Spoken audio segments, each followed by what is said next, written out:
Hello and welcome to some more Star Citizen. Today I wanted to talk about a summary of the recent video that Clan Imperium Games put out about crafting and base building and a bit more context. So this was quite an extensive Q&A going over a load of the questions that players had about these systems and how they were going to evolve. So what can player bases be used for by their release in 1.0? And I say by their release in 1.0 because we know that Star Citizen 1.0 will be considered 1.0 once base building and some other features are there, but base building, at least some of it, could become before 1.0 is actually released, if you see what I mean. Base building will change the universe, becoming part of the backbone and the economy of the game. Even players mining will affect the economy. You might want to build a small base to support solo operations and whatever chosen role you're doing, or a massive org base with others. They provide a huge range of options to support pretty much all other gameplay. Whatever you want to do, you can build a base for. You want to do X? Yeah, you can probably build a base to support that,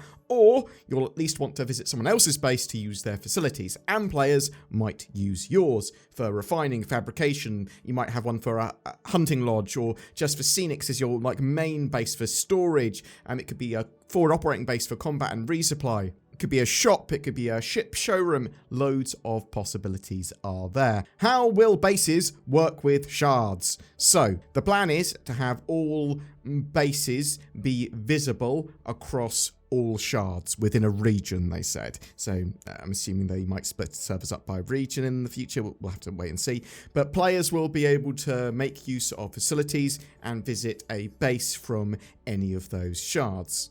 But you'll only be able to attack and raid a base on one shard. So this is currently planned to be a bit dynamic. It will first see if the owner is online, and then you can only raid that base where the owner is. Obviously, if they're offline, you'll still be able to raid them based on some factors. You'll get prompts as well if you are near a base or you're trying to attack a base and it is basically not attackable in your shard. It'll be like, you need to move shard if you want to attack this base. And assumedly, it will give you the option of moving as well. Now, I said by region earlier as well. So we know that Clan Imperium want to get as many players on as small amount of shards as possible in the future, and for players to be able to help defend their bases and that sort of stuff. We do not know the end goal for regions, whether Clan Imperium do have the sort of universe split up into America, Europe, all that sort of stuff, if you see what I mean. But you should be able to move region and interact with others, even if they don't have that all as just a single mega region. But all of this stuff that we're talking about is subject to change, and that was a bit of I reckon. So how do you raid offline bases? What base defenses can you have? So if you're in lawless space like Pyro or Nyx with a base, and you haven't been able to secure any planetary shield protection, then your base is open to be raided both on and offline. You can build defenses, turrets, shielding, which forces ground assaults, some of these shields that you can build, walls to help delay ground assaults. It sounds like you'll be aiming to get to the storage when you're attacking a base. You want to get to their valuables, get their loot and get out.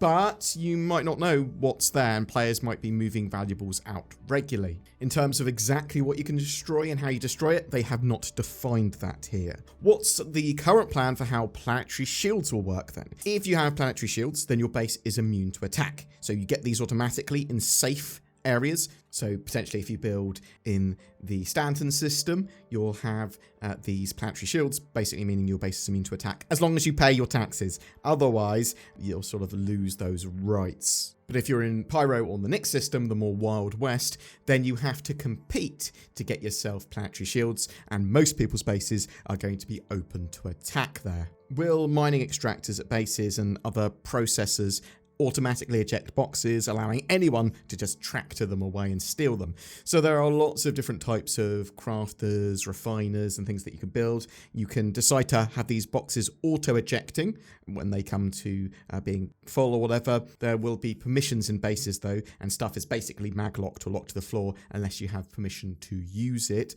Also, there will be some automatic loading, unloading systems you can have. I want to see how this sort of is reflected in fuses and power and that sort of stuff. Can I go around and hack someone's panel or open a fuse box and take all the fuses out? I'm assuming no, unless I'm raiding the base. They did say as well that there may be some automatic loading and unloading systems that you can have for sort of extraction and that sort of stuff. Will underground deposits respawn over time? Yes, resources will spawn and respawn over time over a planet, but not exactly where they were before. I mean, they could, but it's unlikely. Resources could last for a very long time, though, based on the vein that you found. They want to encourage players to move around with mining and extraction and prospecting bases. They want resources to be readily consumed and usable. They also don't want inflation to spiral out of control, so there needs to be money and resource sinks. You might convert old bases into new functions for them, sort of dismantling your old extraction units and then have it as a storage base. You might fully disassemble a base and move it. Can we deconstruct buildings, and how is this done? Yes, you can deconstruct buildings, same way as you construct them pretty much. Select the building, the drones will disassemble it, and then you'll get some of the materials back, but not all of them. How does crafting change existing gathering methods such as mining and salvage? Gathering will evolve with bases and with the game in general. Minables have different rarities and qualities. They want to give players more control on finding specific resources and the qualities of those. Lots of different types of rocks and stuff, but also you'll be able to scan for stuff, and biomes will affect exactly what materials there will be found too.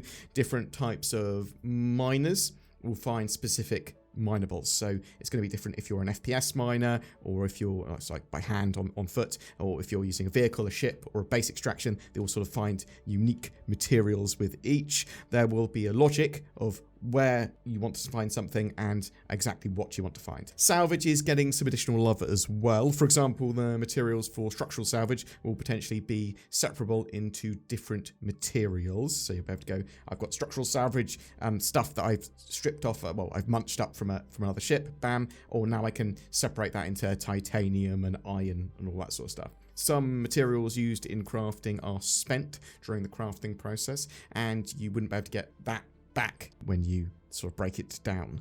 Will there be a limited use blueprints? Yes. Some blueprints will have finite uses. Some will have cooldowns. Some won't. Some will just be pretty much unlimited. All to help with balance and limits and that sort of stuff. They reserve the right to balance this as they want. Can you trade blueprints? Yes and no. Mission and reputation rewards that are sort of applied to your character are instantly then bound to you. However, blueprints that are found on data pads potentially could be traded, or in lit containers, whatever, but once you've given them to someone else and they've learnt it, it's no longer tradable. They've sort of used it, they've absorbed it, and your individual sort of blueprint library is yours alone. Can you use stolen materials to craft? Yes. Fabricators don't discriminate what materials they're using. In fact, disassembling stolen items is one of the expected gameplay loops to actually be able to then fence those ships. So you get a ship, break it down, then sell it. How customizable will buildings be in terms of materials, colors, and shapes? You're going to be able to make your base your own. You're going to have lots of customization options and paint options. There might be decals and colorful signs and other things that you can put up. You'll be able to connect buildings as well, sort of like modularly build corridors and rooms for general use. You'll be able to sort of build your base and infrastructure as you want it. Will there be different styles of structures in the future? So they're focused on the current base building for 1.0 and the sort of high-tech aesthetic that they've got planned for that. In the future beyond that, they might build new sets, or they might expand the current ones. How will we be able to decorate our homes in a way that isn't physics jank? You're going to be able to maglock your items and furniture in place in the future. There may be ways of disabling that, though, and you're going to be able to snap items to the floor as well.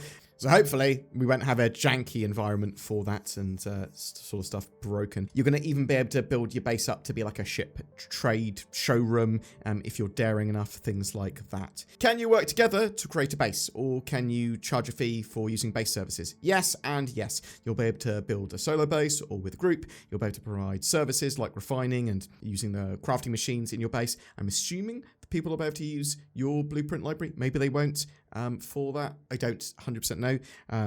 Someone in the comments below can please tell me if you can set a machine up with blueprints in your own base so that other people can use them, or if your personal blueprint library fixes what you can actually build from a crafting machine. You might build a series of bases with friends and have complementary functions. One is like an extraction base, another one with a refining base, another one with a storage base. Can you spawn in your base? Yes. Also, you can have a med bed and an imprint system in your base as well. Bases in caves or asteroids, are they planned? They are not currently on the roadmap. Can we start building with our drones and then leave and come back later? Yes. Building's going to take time to build or disassemble. The drones will use all the resources they have available and then try and complete that. If a drone is unable to return to its base building vehicle or ship or its home base, whatever, then it will self-destruct when it's done. What happens when people try to park their Idris when you're trying to build your base? You're not going to be able to troll like that. The hologram, when you're sort of building, becomes physical when placed. Where can space stations be built, and can smaller space stations be built for people that are like solo or for smaller groups? So there isn't a plan for smaller space stations, but obviously you could just not expand them so much. You don't have to build a station in a planet's orbit either. You can sort of build kind of wherever. There are going to be limitations, but you can build in the depths of space if you want. These mechanics will evolve though. If you pledge for a ship, do you get the blueprint to be able to craft it? No. Crafting blueprints for building ships and that sort of stuff have to be earned in-game. However, you can research and upgrade your ship that you own. The upgrade system, how does it work? So, current plans, there are going to be a couple of different types of blueprint. Creation blueprints, allowing you to just create something with materials, and upgrade blueprints, which allow you to go, I'm going to upgrade this already physicalized item to the next level. Researching them will make them better, basically. But if you have a tier 1, a basic blueprint for a weapon, then you'll be able to see all the stat ranges that that item could have and the exact stats it will get based on the quality of the resources that you put in within limits. Then with a tier 2 creation blueprint, you're going to see the better range of stats for that. Again, this is going to be based on what materials you use, but typically higher tiers will require more valuable materials potentially, but they have better results. You'll also be able to focus on different areas of blueprints as well, so you'll be able to choose what materials to put in for some of these, and that will maybe improve recoil or reload speed based on the materials you put in, but potentially not both, so one or the other, some areas to focus on. You'll also be able to craft an item immediately at tier 1, 2, 3, whatever, if you have the creation blueprint for that. Or, and this is the alternative, you have the physical item and then you get a upgrade blueprint or research an upgrade blueprint to allow you to upgrade it to the next level. It's just a way of upgrading a already physical item into a higher tier of item and not losing out on as many resources or any resources. I believe they said that you'll be able to sort of build weapons and items and gear and that sort of stuff to tier 3, and it will be tier 5 for ships and vehicles. You'll be using the same overall materials. If you build something at tier 3 or if you have it at tier 1, then upgrade it, and upgrade blueprints require the original item as well. This is also applicable to ships and ship components. Ships can be quite a bit different when fully upgraded to tier 5, and obviously I believe you can also go, I'm going to focus on this kind of behavior, or my ship being lighter or more armored or whatever. How will bases blend into surrounding environments? You'll be able to scan for bases. You'll also be able to tint them and sort of customize them to make them look a bit more part of the biome. You can build bases under or around trees, though if you build too close, that will delete the trees. Yeah, there's going to be signature reducing buildings as well that you can build, or you can potentially broadcast where your location of your base is because you want it to be easy to find, either as a baiting tactic or because it's a shop or something. You won't be able to overly deform the ground or land, but you will be able to place foundations that will sort of flatten the area for building. Some buildings will do some sort of very light deformation of the ground. How will player trading bases work? So you can list items from storage or freight elevators and then connect that to a kiosk for both buying and selling, so you can purchase stuff. Players then would go to that elevator to take the cargo out after they bought it or put it in to sell it.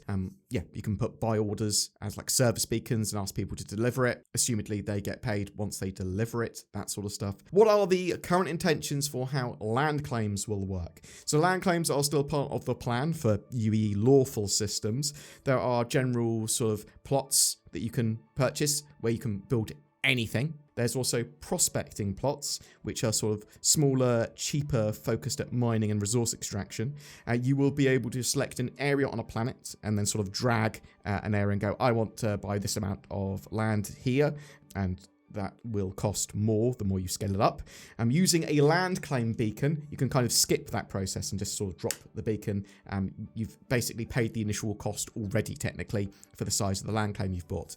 You've pre-bought the land. There will be recurring tax on the land and bases you build. If you don't pay that, you'll lose functionality and the base can be raided, the land can be bought up, that sort of stuff. They don't want players to have dead and abandoned bases for any length of time, so you leave a base abandoned for a little while, yeah, someone else is going to be able to buy it or raid it or whatever. There will be areas that are no build zones, like parks, or because you're too close to other stuff, there's also going to be exclusion areas around other people's land claims, so you can't just box them in entirely. Boom! That was your base building Q&A summary from CIG. Loads of information there. I'm super excited for bases. We know they're coming by Star Citizen 1.0, but they could turn up a lot before that. Also, we don't know when 1.0 is actually going to be released. I'd also potentially expect base building to come in stages. I wouldn't immediately expect to have space stations when the first tier of base building turns up, and I would only expect a certain range of buildings to start with and then expand that. We know that you're going to be able to build different types of buildings based on the blueprints you have, but also the facilities that you have, sort of small to extra large drones, with the Pioneer having the largest and the little tiny little push sled having the smallest type of drone for base building. But yeah, bases are going to be pretty expansive for all gameplay loops, and I'm super excited about that. Are you excited? When you're expecting the first tier of bases, as it were, to turn up? Is there anything there that you hope gets changed? Anything you don't particularly like about base building at the moment, or are you absolutely loving it? Whatever your thoughts or questions are, please chuck them down in the comments below. I'd love to hear from you. Ho, ho, ho. Hey there, Timmy. No, that's Northern Claus. No, ho, Timmy, I am normal Santa with presents for you. You're really a normal Santa? Yes, why would I lie about that? I'll have the one on the left. There you go, Timmy. Open your lovely box of spiders. I hate spiders. So do I, Timmy. That's why I would have picked the other box, which was full of NordVPN. Ho, ho, ho. Use the links below to get nordvpn.com/boardgamer and help protect yourself online, but also give you better accessibility. It should be part of your Christmassy toolbox. Merry Nordmas, one and all. Every month we give away a Star Citizenship, and December is no different. We're giving away a Starlancer Max, the new super freelancer by MISC. This allows you to do a little bit of everything in the verse. It's a great multi-role ship, multi-mission ship, and multi-crew. It's flyable in-game right now as well. All you need to do to be in for a chance of winning that is comment on any of my videos made during December. That engagement helps the channel. Something else that helps the channel is liking, subscribing, commenting, sharing these videos. Thank you very much to the people that have gone the extra mile by clicking the join button or becoming Patreons. That really helps the channel so much. There'll occasionally be some exclusive content going up there. It'll be like Zin and I playing an escape room. So thank you so much, and feel free to join those lovely people by clicking on the join button or the Patreon link under the videos. Thank you so much for watching, and I hope you have a great ho ho ho Nordmas!